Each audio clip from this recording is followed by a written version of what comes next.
ഇന്ന് നമുക്കൊരു പരിപ്പ് പായസം വെച്ചാലോ? അപ്പോൾ ആദ്യം തന്നെ നമ്മൾ ചെറുപയർ ചെറുതായിട്ടൊന്ന് ചൂടാക്കി എടുക്കണേ. അങ്ങനെ ചൂടാക്കി അത് കഴുകിയിട്ട് നമ്മൾ കുക്കറിൽ ഒരു 2 വിസിൽ കേൾക്കാൻ വേണ്ടി വെക്കണം കേട്ടോ. ആ സമയം കൊണ്ട് ഞാൻ ശർക്കര പാനിയാക്കാനും തേങ്ങാപ്പാൽ പിഴിഞ്ഞു എടുത്തു വെച്ചു കേട്ടോ. 2 തേങ്ങയാണ് കേട്ടോ ഞാൻ എടുത്തത്. അങ്ങനെ ശർക്കര നന്നായിട്ട് പാനിയായി അത് അരിച്ച് വേറൊരു പാത്രത്തിലേക്ക് ഒഴിച്ചു വെച്ചു.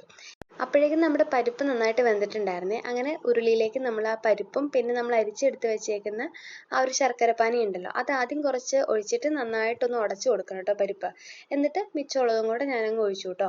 അങ്ങനെ നന്നായിട്ട് അത് ഒഴിച്ച് നല്ല രീതിയിൽ കുറുകി വരണേ. അതായത് നമ്മുടെ ആ ഒരു ശർക്കരയുടെ ആ ഒരു മധുരമൊക്കെ ആ പരിപ്പിലേക്ക് ശരിക്കും പിടിക്കണം. അങ്ങനെ നന്നായിട്ട് ഇളക്കി ഇളക്കി ഇളക്കി നല്ല രീതിയിൽ കുറുകി വരുന്ന ടൈം ആകുമ്പോഴാണ് നമ്മൾ പാലൊഴിച്ച് കൊടുക്കാവുള്ളൂ. അങ്ങനെ ഏകദേശം ഒരു കുറുകൽ രീതി ആയപ്പോഴത്തേക്കും ഞാൻ 2-ാം പാൽ ഒഴിച്ച് കൊടുത്തു കേട്ടോ.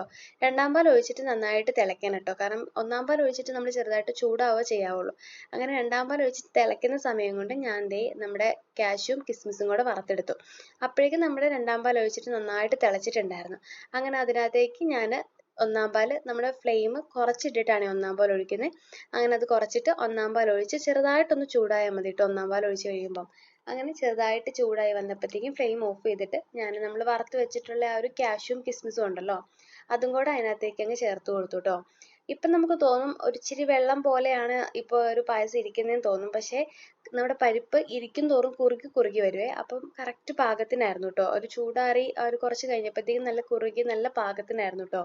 അപ്പോൾ എല്ലാവരും ഒന്ന് ട്രൈ ചെയ്ത് നോക്കണേ. അപ്പോൾ അടുത്തൊരു വീഡിയോ ആയിട്ട് പെട്ടെന്ന് വരാവേ. ബൈ.